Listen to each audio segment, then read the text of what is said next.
Next, I welcome Reverend Evan Taylor, Vice President of the Tulsa Interfaith Alliance.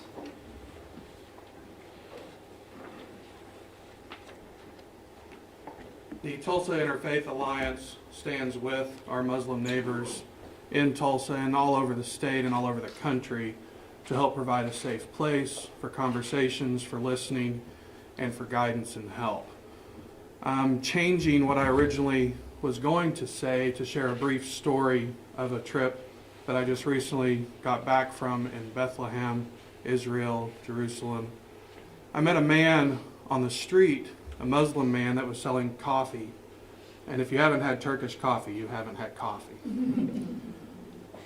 I was with another friend of mine and we were wanting to buy a cup, and it was a typical spiritual Disneyland that people had told me that Bethlehem and all those areas, holy sites, were like.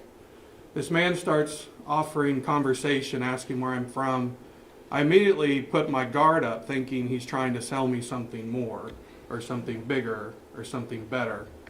And when I finally told him that I was from Oklahoma and part of an interfaith group touring the Holy Land, he gave me the coffee and said, "No charge. Go back and tell them we're not bad people." That story resonates with me in this group, in this room of very diverse people, that we stand together not just as neighbors and friends, but family. And I count all people of all faiths as my family. Trump, with his orders, are messing with our family. Thank you.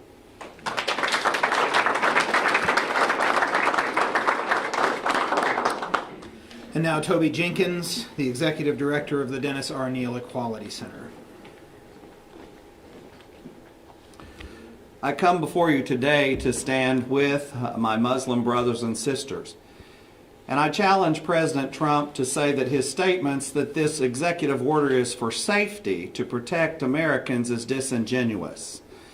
When every day in the streets of our city we continue to kill our neighbors because of gun violence and because of other issues that are affecting our society. If we really wanted to make America safer, we would address some of our own domestic issues instead of suggesting that individuals of one particular faith or from one part of the country or refugees seeking asylum here in our country, that they were the problem. All politics are local. For a decade now in Oklahoma, we have dealt with this kind of bigotry that has passed itself off as legislation. More than once, I have been at the Capitol with my Muslim brothers and sisters where I was fighting anti-LGBT legislation at the same time they had introduced anti-Muslim legislation.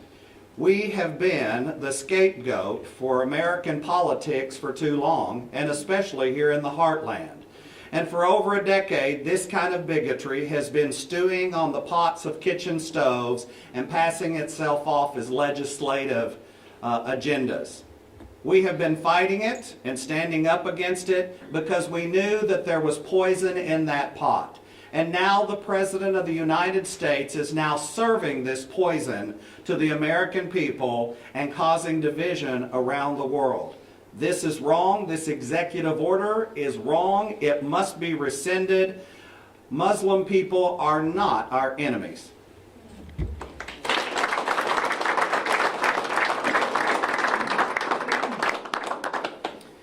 And finally, the Reverend Dr. Gary Peluso-Verdin, President of Phillips Theological Seminary.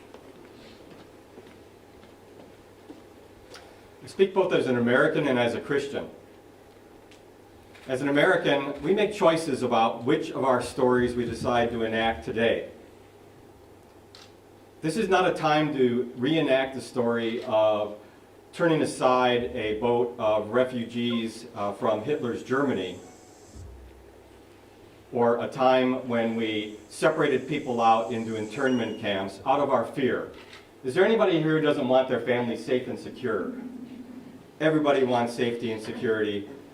There are better angels of our natures. There are better stories for us to appeal to and the kind of people we ought to be. Speaking as a Christian, I've seen some Christians talk about this is a time like Nehemiah's and Ezra's to rebuild a wall. And Ezra was all about separating the people out by racial and religious purity.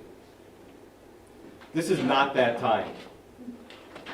This is a time more like the time of what the Holy Family needed, according to Matthew's Gospel, who were refugees themselves from terrorism, went to Egypt, and somebody took them in. That's the time this is.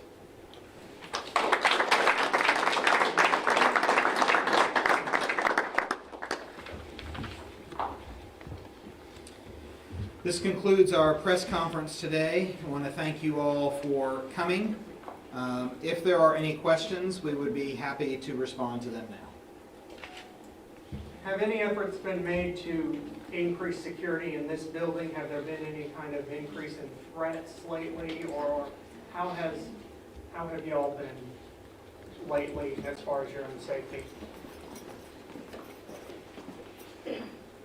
Well, things have been happening out in the community.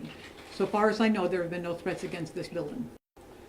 We are, of course, taking precautions, and we are working with law enforcement as we always do, but we've stepped that up a little bit.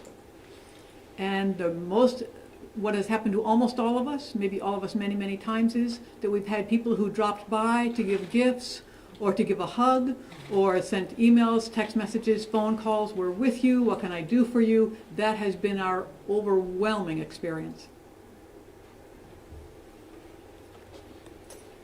Has this ban affected families either wanting to visit relatives out of the country or coming into the country?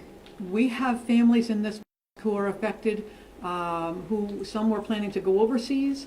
Some have family members overseas who are planning to come back here. As you know, if you understand the immigration process with a green card, there are certain dates you can't mess with, so many months you can be gone, and you have to check back in here.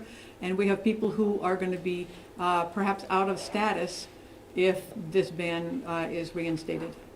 Are you concerned at airports, even if you're a citizen, you may be detained even for a few minutes? Some people that happens no matter what. If you've ever heard Imam Madan Shasi from Oklahoma City, you know, he's always said that he was very special. He's never been through an airport that he didn't get special treatment. And some of the rest of us get special treatment probably much more often than others do. But we try to take it in stride, take the high road, and we anticipate that this is not going to settle down anytime soon.